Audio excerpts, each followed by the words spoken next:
नमस्कार स्टूडेंट्स, मैं पूजा वर्मा आपको साइंस का टॉपिक करवाऊंगी। कल जैसे मैंने 10th क्लास का फर्स्ट चैप्टर करवाया था। फर्स्ट चैप्टर का अपना नाम था chemical reactions and it's equations. उसमें मैंने आपको मोटी मोटी बातें बताई थी बच्चों, जैसे कि उसमें केमिकल रिएक्शंस के बारे में बताया था कि केमिकल रिएक्शंस हमारे क्या होती है। अब हम आज करेंगे कि केमिकल इक्वेशंस को यानी केमिकल इक्वेशन आप कैसे पढ़ते हैं। उसमें हम करते हैं कि बैलेंस केमिकल इक्वेशन, यानी हमें जो केमिकल रिएक्शंस होती है वो हम बैलेंस कैसे करेंगे। पहले बात तो हमने केमिकल रिएक्शंस के बारे में पढ़ा। केमिकल रिएक्शंस के अंदर अपन ने दो चीज़ें पढ़ी, एक हमारा होता है रिएक्टेंट्स, दूसरा हमारा होता है प्रोडक्ट्स। रिएक्टेंट्स होता है वो हमारा हमेशा लेफ्ट हैंड साइड लिखा जाता है, जो हमारा प्रोडक्ट्स होता है वो हमारा राइट हैंड साइड लिखा जाता है। रिएक्टेंट हमारा वो था जैसे कि कोई चीज़ हो उससे फाइनल प्रोडक्ट तैयार हो जाना, तो वो हमारा क्या था, फाइनल प्रोडक्ट। और रिएक्टेंट जैसे ये हमारा रिएक्टेंट हो इस तरह से, ठीक है। अब आज हम रिएक्टेंट और प्रोडक्ट के अंदर जो टोटल मास होता है किसका, एलिमेंट्स का, वो हमारा सेम होता है, तो उसे हम क्या बोलते हैं, बैलेंस केमिकल इक्वेशंस, ठीक है। और बैलेंस करने के लिए हमारे जो नंबर ऑफ एलिमेंट्स के जो एटम होते हैं वो दोनों तरफ क्या होने चाहिए, बराबर होने चाहिए। तो अगर हम बैलेंस केमिकल रिएक्शंस की सिंपली भाषा में डेफिनेशन करें तो क्या होता है, total mass of the element, यानी जो एलिमेंट का टोटल मास है present in the product, present किस में हो, प्रोडक्ट में, वो क्या होना चाहिए, इक्वल होना चाहिए। क्या होना चाहिए, इक्वल। किसके इक्वल होना चाहिए, वो हमारा रिएक्टेंट्स के इक्वल होना चाहिए। मैंने ये एक रिएक्शन लिखी है, इसमें क्या है हमारा Fe क्या होता है, आयरन होता है, प्लस किसके साथ रिएक्शन करवा रहे हैं, वाटर के साथ। H2O हमारा क्या होता है, वाटर। क्या होता है, वाटर। H2O हमारा क्या होता है, वाटर का फॉर्मूला होता है। अब हम आयरन को किससे करवा रहे हैं, वाटर के साथ रिएक्शन करवा रहे हैं, तो हमारा क्या बनता है, Fe3O4 प्लस H2। अब हम देखते हैं इस रिएक्शंस में क्या क्या चीज है। ये हमारा रिएक्टेंट है, ये हमारा प्रोडक्ट है। रिएक्टेंट के अंदर अगर हम देखते हैं कि Fe आयरन है, वो नंबर ऑफ आयरन्स यानी नंबर ऑफ एटम कितने हैं इस एलिमेंट में, तो आयरन हमारा कितना है, 1। यहाँ पर आयरन हमारा कितना है, 3 है। अगर मैं आपको एक टेबल बना के दिखाऊं सिंपली, तो हम अगर टेबल के अंदर ऐसे करें कि हम इसको बिल्कुल अनबैलेंस कर देते हैं। अनबैलेंस का मतलब जो हमारी ये इक्वेशंस है इसको हम एज इट इज लिखते हैं। इसके अंदर मैं टेबल के अंदर सबसे पहले यहाँ पर एलिमेंट लिखूंगी। क्या लिखूंगी, एलिमेंट। यहाँ पर मैं लिखूंगी नंबर ऑफ रिएक्टेंट, यहाँ पर मैं लिखूंगी नंबर ऑफ प्रोडक्ट,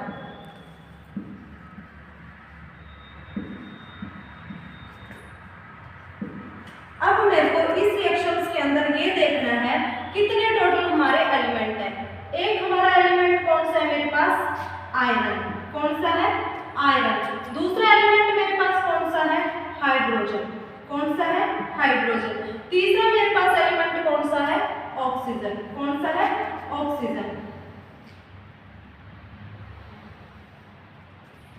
अब इसके अंदर मैं देखती हूँ रिएक्टेंट के अंदर जो मेरे आयरन कितने हैं, नंबर ऑफ आयरन कितने हैं, यहाँ पर 1 है। कितने हैं, 1। तो मैं क्या लिखूंगी यहाँ पर, नंबर ऑफ जो रिएक्टेंट्स हैं हमारे आयरन के वो कितने हैं, 1। यहाँ पर देखूंगी कि प्रोडक्ट्स के अंदर यानी प्रोडक्ट्स के अंदर जो मेरे आयरन की यानी एटम्स कितने हैं, सॉरी आयरन्स कितने हैं, तो वो कितने हैं मेरे, 3 है। कितने हैं, 3 है।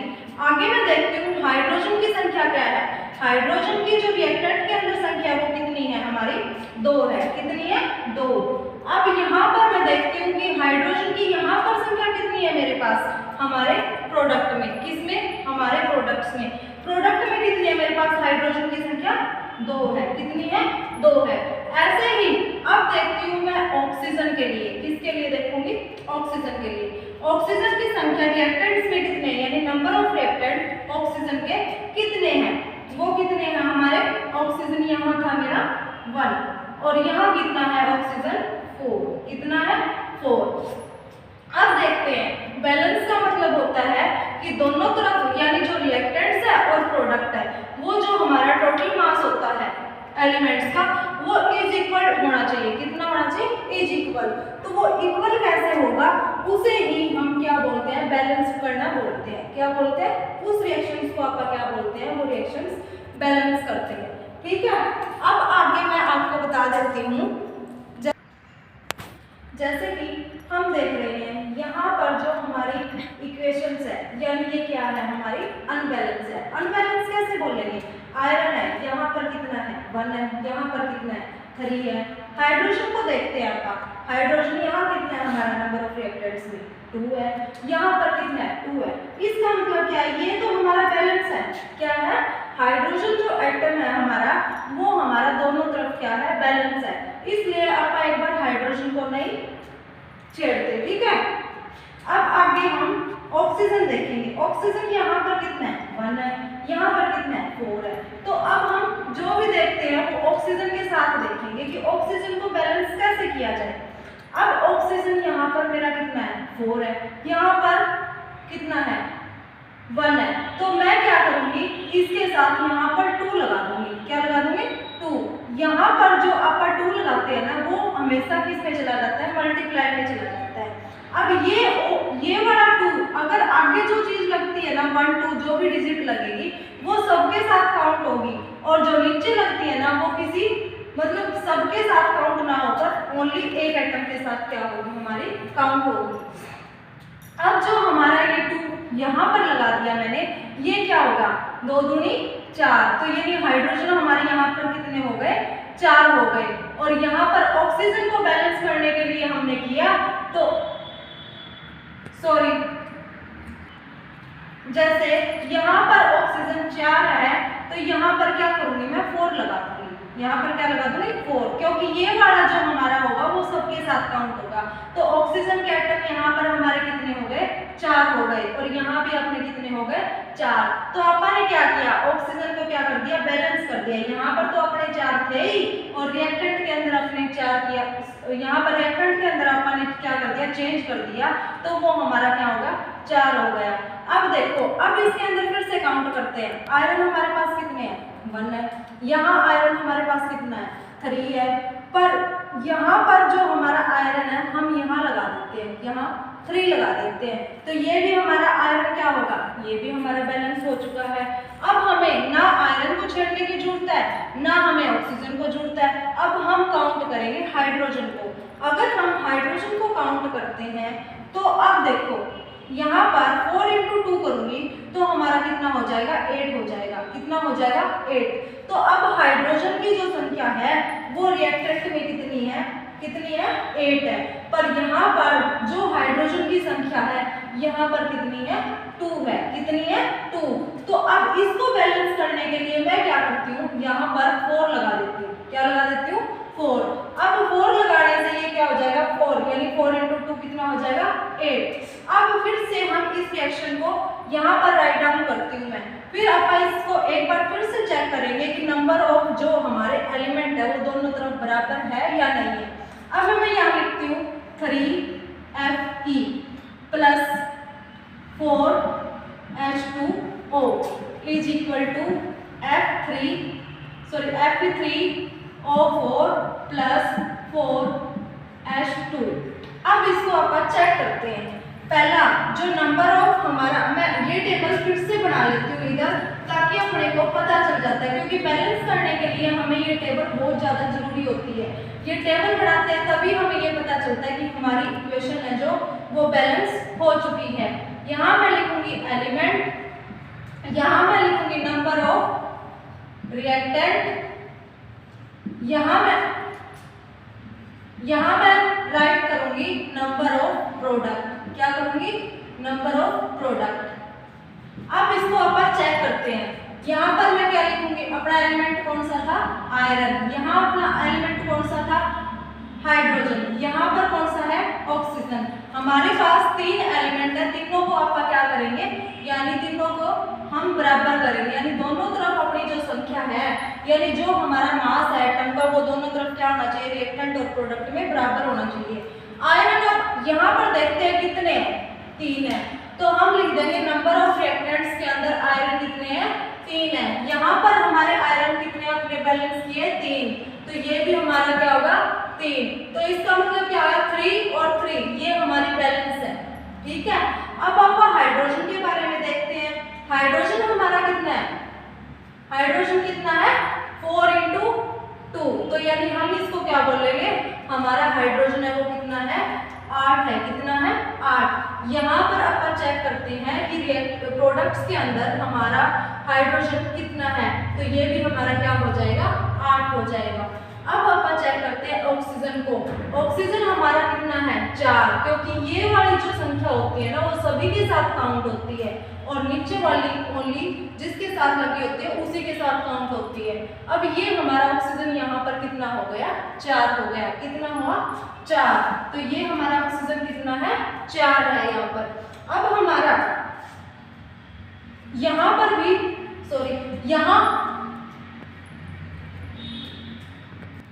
यहाँ हमारा ऑक्सीजन कितना है, रिएक्टेंट्स के अंदर हमारा ऑक्सीजन कितना है, 4, और यहाँ पर तो हमारा ऑक्सीजन कितना था, पहले से ही 4 था, तो हमने इसको क्या कर दिया था, बैलेंस कर दिया था।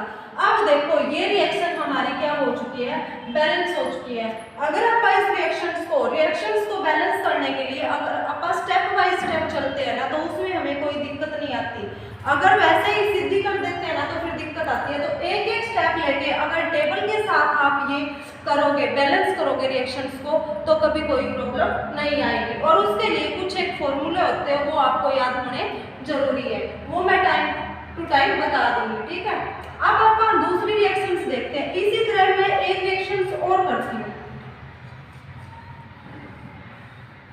अब मेरे पास ये रिएक्शन है, जैसे यहाँ पर Zn क्या होता है हमारा, जिंक है, और HCl क्या होता है, जैसे H2O के बारे में बताया, H2O हमारा वाटर होता है, वैसे ही HCl क्या होता है, हाइड्रोक्लोरिक एसिड्स होता है। क्या होता है, हाइड्रोक्लोरिक एसिड्स होता है HCl, ठीक है। वैसे ही जिंक प्लस HCl है, यानी जिंक के साथ हाइड्रोक्लोरिक एसिड्स क्या कर रहा है, रिएक्शंस कर रहा है, तो हमें क्या मिलेगा, जिंक क्लोराइड मिल जाएगा, और हमारी जो हाइड्रोजन है वो क्या हो जाएगी, अलग हो जाएगी। अब उस रिएक्शन की तरह एज इट इज पहले ये देखेंगे कि जो अनबैलेंस रिएक्शन है ना, वो हमारी क्या है। अनबैलेंस के लिए हम क्या करेंगे, एक टेबल बनाएंगे पहले की तरह, उसके अंदर हम क्या लिखेंगे, एलिमेंट्स लिखेंगे, जो हमारे रिएक्टेंट्स की संख्या है वो लिखेंगे, जो हमारे प्रोडक्ट की संख्या है वो लिखेंगे। उसके बाद हम लिखेंगे कि जो संख्या है वो अनबैलेंस है, तो कौन सी हमारी अनबैलेंस संख्या है। अब यहाँ पर मेरे पास जो एलिमेंट है वो क्या है, Zn। क्या है, Zn हमारा क्या होता है, जिंक होता है। यहाँ पर जो हाइड्रोजन है, हाइड्रोजन अलग है, और वैसे तो ये फॉर्मूले के फॉर्म में देखें तो हाइड्रोक्लोरिक अम्ल ही होता है, पर जब रिएक्शंस करवाते हैं उस टाइम हमें फॉर्मूलों का ध्यान रखना होता है। उसी के अकॉर्डिंग हमारा ये हाइड्रोजन है ये अलग से है, और क्लोरीन है Cl ये हमारा अलग से है। ये सारी चीजें पीरियोडिक टेबल होती है, उसके अंदर, यानी हिंदी में उसे हम बोलते हैं आवर्त सारणी, उसके अंदर सारी चीजें होती है, hydrogen, helium, lithium, beryllium, boron, carbon, nitrogen, oxygen, neon, ये सारी चीजें उसके अंदर लिखी होती है। कुछ एक सिंबल्स होते हैं वो मैं आपको बता देती हूँ। अब ये क्या है, जिंक है। यहाँ पर देखेंगे हम रिएक्टेंट्स के अंदर हमारे जिंक कितने हैं, रिएक्टेंट्स के अंदर कितना है हमारा, 1, तो यहाँ पर मैं कर देती हूँ 1। यहाँ जिंक कितना है, यहाँ पर कितना है, 1 है। तो अब मैं देखूंगी यहाँ पर हाइड्रोजन मेरे कितने हैं, यहाँ पर ओनली 1 है हाइड्रोजन, तो यहाँ पर मैं लिखूंगी 1। यहाँ हाइड्रोजन की संख्या कितनी है, यहाँ है मेरी 2। अब आगे देखते हैं क्लोरीन। यहाँ क्लोरीन की संख्या कितनी है, 1 है, कितनी है, 1। अब यहाँ क्लोरीन की संख्या कितनी है, 2 है, कितनी है, 2 है। इसका मतलब क्या है, ये हमारी अनबैलेंस है, इसके अंदर ओनली जिंक है, ये तो बैलेंस है, पर ये दो चीजें हैं, दो एलिमेंट्स है, हाइड्रोजन और क्लोरीन, ये हमारे क्या है, अनबैलेंस है। इसके लिए हम क्या करते हैं, फिर से जिंक है, जिंक को आप एज इट इज रखे रहते हैं। हाइड्रोजन है हमारा, हाइड्रोजन यहाँ पर 2 है, यहाँ पर कितना है, 1 है। इसके लिए मैं क्या करूंगी, यहाँ पर 2 लगा दूंगी, क्योंकि यहाँ पर हाइड्रोजन कितना हो गया, 2 हो गया। और जो ये हमारा क्लोरीन है, ये तो इसके साथ चलेगा, क्योंकि यहाँ पर HCl ये Cl ये भी 2 हो गया, हाइड्रोजन भी 2 हो गया। तो इसका मतलब यहाँ पर 2 लगाने से अपनी ये इक्वेशन क्या हो जाती है, बैलेंस हो जाती है। अब जैसे कुछ एक जैसे क्या होते हैं, जो हमारे पीरियोडिक टेबल्स के अंदर होते हैं, वो अलग अलग, जैसे हाइड्रोजन है मेरा,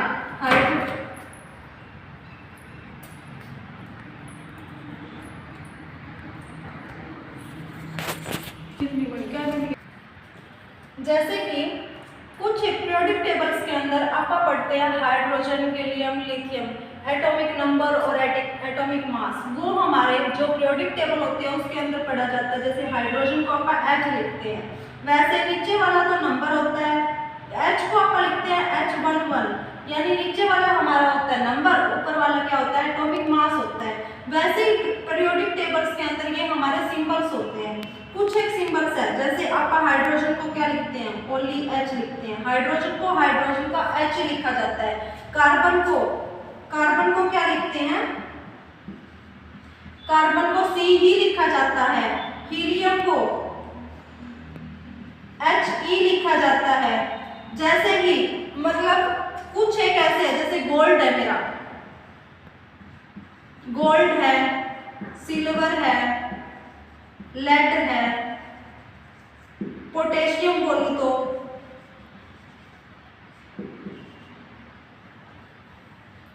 इनके कुछ यानी जो इनके सिंबल है ना, वो क्या होते हैं, अलग अलग होते हैं। इनके सिंबल अलग कैसे होते हैं, जैसे कुछ जैसे अपने होते हैं नाइट्रोजन, ऑक्सीजन, कार्बन, इन चीजों को आप एज इट इज लिखते हैं, पर जो हमारा लेड होता है उसको हमेशा हम क्या लिखते हैं, Pb लिखते हैं। क्या लिखते हैं, Pb हमारा क्या होता है, लेड। उसी तरह पोटेशियम को आप क्या लिखते हैं, पोटेशियम को K लिखते हैं। सिल्वर को आप क्या लिखते हैं, Ag लिखते हैं। उसी तरह गोल्ड को आप क्या लिखते हैं, Au लिखते हैं। क्या लिखते हैं, Au। तो यानी ये इनके सिंबल होते हैं। 10th क्लास में तो पूछेगा, और +1 +2 में तो मोस्टली एलिमेंट यूज करते ही करते हैं। यहाँ पर तो कुछ एलिमेंट है और वो ही एलिमेंट्स का यूज करते हैं, फिर भी मतलब सभी बच्चों को एलिमेंट्स और ये सिंबल तो याद होने चाहिए।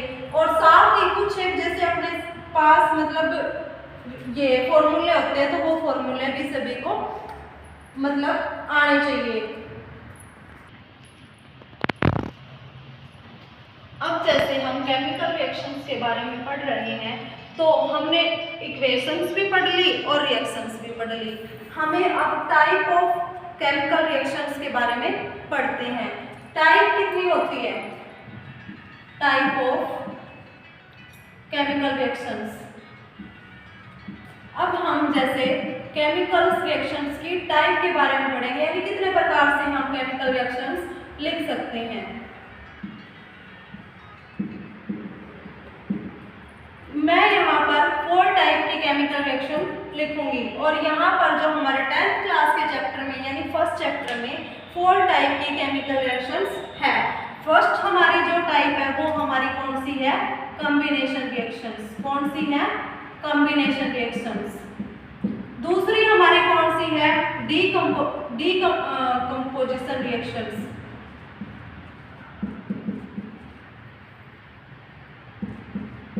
तीसरी हमारी कौन सी है, डिस्प्लेसमेंट रिएक्शंस।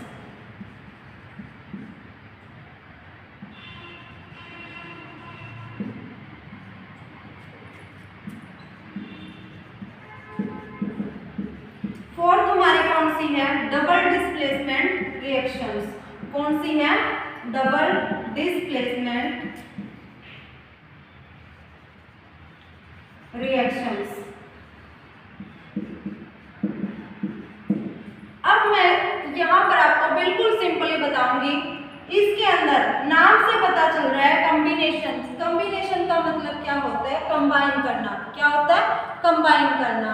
अब यहाँ पर मान लो मैं यहाँ पर लिख रही हूँ कार्बन, यहाँ पर मैंने लिखा O2, ये क्या है? कार्बन, और ये क्या है? सिंपली छोटे छोटे एग्जाम्पल बता रही हूँ एक बार। यहाँ पर क्या है? कार्बन, यहाँ क्या होगा हमारा? ऑक्सीजन। तो इसको हम क्या लिखेंगे? CO2। क्या लिखेंगे? CO2। कॉम्बिनेशन का मतलब क्या है? जैसे कार्बन को और ऑक्सीजन को अपन ने क्या कर दिया? कंबाइन कर दिया, तो वो मेरी क्या हो गई? Combination reaction. डीकंपोजिशन रिएक्शंस का मतलब नाम से ही पता चल रहा है, डी का मतलब ब्रेकअप होना।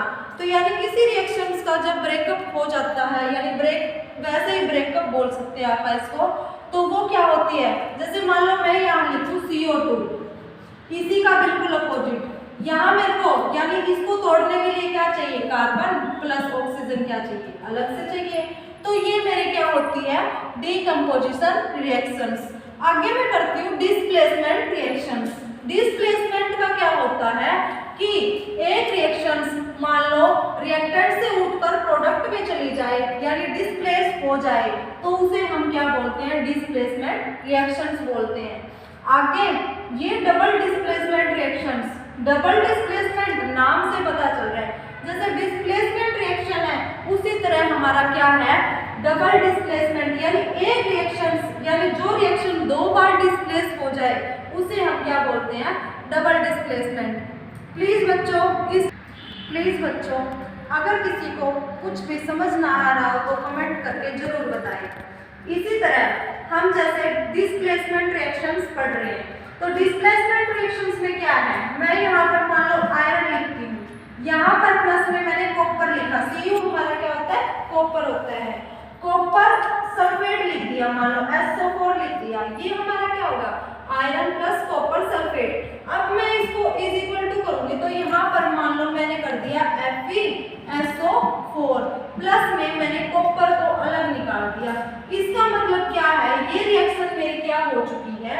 यहाँ से क्या हो चुकी है? मेरी डिस्प्लेस हो चुकी है, यानी आयरन के साथ ये डिस्प्लेस होगी। कॉपर वाली जो कॉपर सल्फेट था वो हमारा किसके साथ डिस्प्लेस हुआ है? आयरन के साथ। इसी तरह मान लो ये डबल डिस्प्लेसमेंट रिएक्शन है। डबल डिस्प्लेसमेंट रिएक्शंस के साथ मान लो मैं ये यहाँ ये ऐसे कर दूं FeSO4, ये मेरा हो गया आयरन सल्फेट, प्लस मैं यहाँ पर Cu के साथ OH लगा दूं। OH होता है हमारा हाइड्रोक्साइड। क्या होता है? हाइड्रोक्साइड। तो इसी तरह मान लो इसको बिल्कुल डबल का मतलब दो बार रिप्लेस कर दूं।